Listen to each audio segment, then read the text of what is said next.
अस्सलाम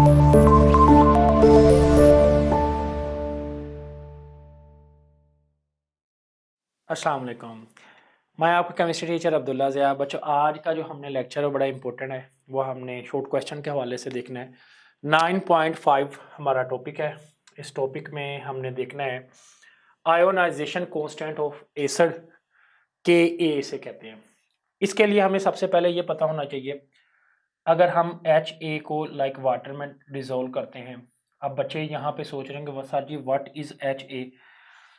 HCl, HNO3, H2SO4 sulphuric acid. तो H acid के लिए, A उसके साथ जो कंपाउंड मौजूद होता है, तो ये इसको मिलेगा तो ये बन जाएगा हाइड्रोनियम, और पीछे हमारे पास बच जाएगा A नेगेटिव। अब इसमें हम इसको अगर KC की फॉर्म में लिखें तो हाइड्रोनियम ऊपर आएगा और यहाँ पे आ जाएगा A नेगेटिव, और नीचे क्या आ जाएगा HA, और साथ आ जाएगा वाटर। अब वाटर को हम इस साइड पे ले जाएंगे, KC और वाटर, और इस साइड पे बच जाएगा हाइड्रोनियम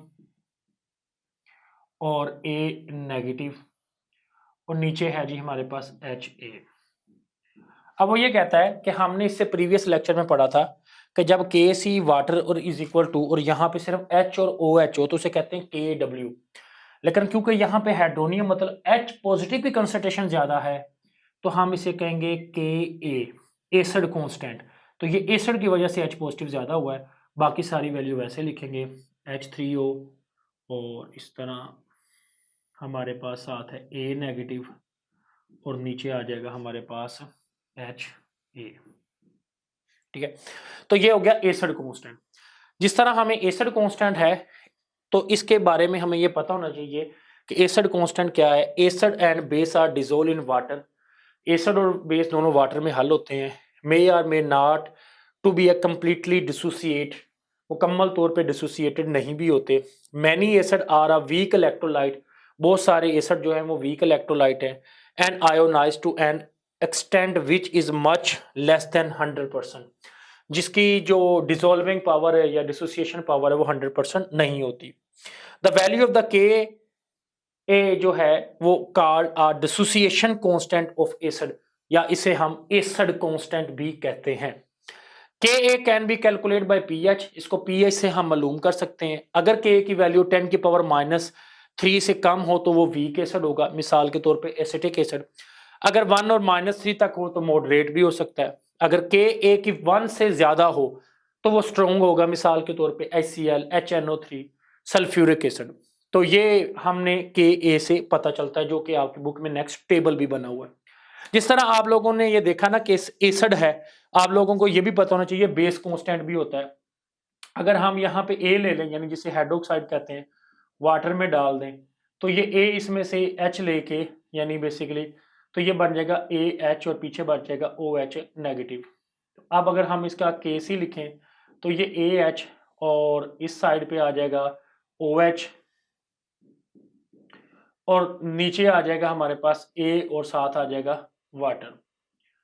अब क्योंकि के सी को अगर हम इस साथ वाटर लिखें और इस साइड पे हमारे पास ए एच और हाइड्रोक्साइड की कंसंट्रेशन हो, तो इसको हम कहते हैं बेस कांस्टेंट के बी होता है ए एच के और ओ एच नेगेटिव, और नीचे ए नेगेटिव। अब ये जो एक फार्मूला हमने कैलकुलेट किया है और एक ये जो फार्मूला हमने कैलकुलेट किया है, ये दोनों हमें आगे नेक्स्ट टॉपिक में जाके हेंडरसन इक्वेशन को कैलकुलेट करने के लिए हेल्पफुल होंगे। तो यहाँ पे हमारा बेसिकली एसिड कांस्टेंट का टॉपिक कंप्लीट हो गया, जिसमें हम एसिड कांस्टेंट के इंट्रोड्यूस बताएंगे कि इसे एसिड डिसोसिएशन कांस्टेंट भी कहते हैं, एसिड कांस्टेंट भी कहते हैं। इसमें एमसीयूज है, हमें पता होना चाहिए कि पावर वीक एसिड और मॉडरेट और स्ट्रॉन्ग कब होगा, और उसकी हमें डेरिवेशन पता होनी चाहिए। चैप्टर नंबर 9 का टॉपिक है जी 9.5.1। 9.5.1 जो टॉपिक है, कैलकुलेट द हाइड्रोनियम फ्रॉम के ए। ऐसा क्यों होता है? इसके लिए हमें हाइड्रोनियम की कंसंट्रेशन फाइंड करते हैं के ए से, यानी एसिड कांस्टेंट से। कांस्टेंट ऑफ एसिड के ए की वैल्यू हमें गिवन होती है, इसको फाइंड करते क्यों करते हैं? वो इसलिए करते हैं कि वीक जो एसिड होता है ना वो डू नॉट कंप्लीटली डिसोसिएट, वो मुकम्मल तौर पे डिसोसिएट नहीं होता इन वाटर। तो फिर जो कंसंट्रेशन ऑफ हाइड्रोनियम होता है ना is not equal to initial concentration of acid, लिहाजा हम इक्विलिब्रियम एक्सप्रेशन के अंदर इसको कैलकुलेट करते हैं हाइड्रोनियम की कंसंट्रेशन। अब मिसाल के तौर पे HA कोई एसिड है जिसको H पॉजिटिव या A नेगेटिव में लिखते हैं, या हम जैसे कि H पॉजिटिव को वाटर में डालें तो ये हाइड्रोनियम बन जाता है। अब H पॉजिटिव को हम HA भी कह सकते हैं, हाइड्रोनियम और A। अगर मैं आप लोगों को ये लेट करूं कि मैं कहूं कि एग्जांपल के तौर पे मेरे पास कोई जो A है इसकी कंसंट्रेशन जो X है और ये प्रोडक्ट इसकी भी जो है वो X है, तो अगर मेरे पास ये कोई वैल्यू जो दी गई है वो X है तो इसका मतलब इसकी जो कंसंट्रेशन है उसमें से ये जो X है ये माइनस हो जाएगा क्योंकि ये उसमें से निकल चुकी है। अगर मैं इसको KC की फॉर्म में लिखता हूं तो X प्रोडक्ट और दूसरी X ऊपर और नीचे आ जाएगा HA की value C minus X KC की फॉर्म पे। अब क्योंकि ये हाइड्रोनियम यानी कि एसिड कांस्टेंट है तो हम इसे कहेंगे एसिड कांस्टेंट, X का स्केयर C माइनस X जो है उसके बारे में वो ये कहता है कि वीक एसिड के लिए क्योंकि X यूजुअली वेरी स्मॉल, इतना स्मॉल है इसके लिए C minus x almost two C, यानी वो कंसंट्रेशन जब निकल जाएगी तो यहाँ हम C लगा देंगे। C को हम उस साइड पे जाके मल्टीप्लाई करेंगे तो ये आ जाएगा X square KA multiply C। अगर हमें X की वैल्यू चाहिए तो हम इसका स्केयर रूट ले लेते हैं, KA मल्टीप्लाई C और स्केयर रूट लिया तो ये हमारे पास X का आंसर आ गया जो कि हमारे पास है KA मल्टीप्लाई C।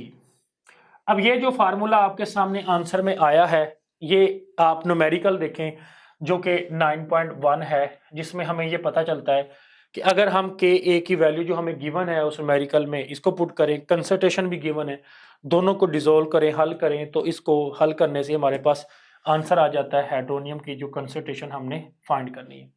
इसके लिए ये फार्मूला हम कैलकुलेट करते हैं, इस तरीके से हम हाइड्रोनियम की कंसंट्रेशन फाइंड कर सकते हैं। हाइड्रोजन H पॉजिटिव की कंसंट्रेशन कितनी ज़्यादा ये भी हमें पता चल जाता है।